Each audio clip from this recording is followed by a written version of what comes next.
حضرت موسیٰ علیہ السلام سے ایک غریب آدمی نے درخواست کی کہ آپ کلیم اللہ ہیں، اللہ تعالیٰ سے دعا کریں کہ وہ میرا رزق بڑھا دے، مجھے کئی وقت فاقے ہو جاتے ہیں۔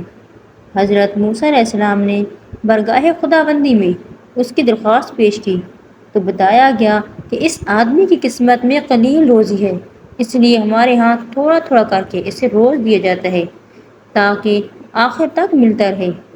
اس شخص کو جب یہ بات معلوم ہوئی تو اس نے درخواست کی کہ آپ اللہ تعالیٰ سے سفارش کر کے میری قسمت کا سارا رزق مجھے ایک ہی بار دلوا دے۔ اللہ تعالیٰ نے حضرت موسیٰ علیہ السلام کی دعا قبول کی اور اس غریب شخص کو تمام زندگی کا رزق ایک ہی بار مل گیا۔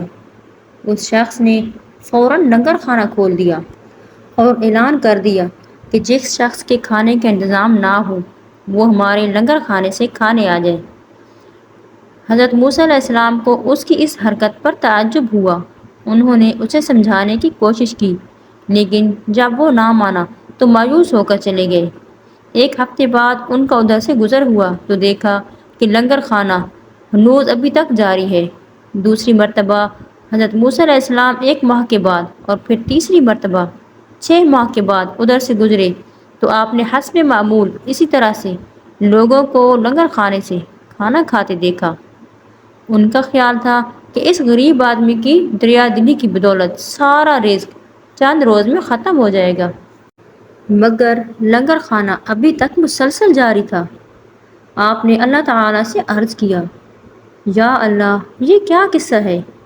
اس کا تھوڑا سا رزق ابھی تک چل رہا ہے۔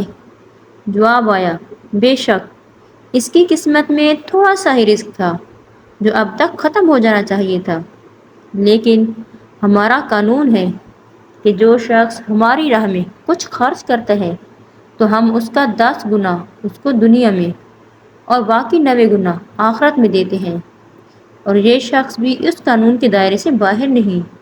جتنا یہ ہماری راہ میں خرچ کرتا ہے اس کا 10 گنا ہم اسے دنیا میں ہی دے دیتے ہیں۔ اس میں تعجب کی کیا بات ہے؟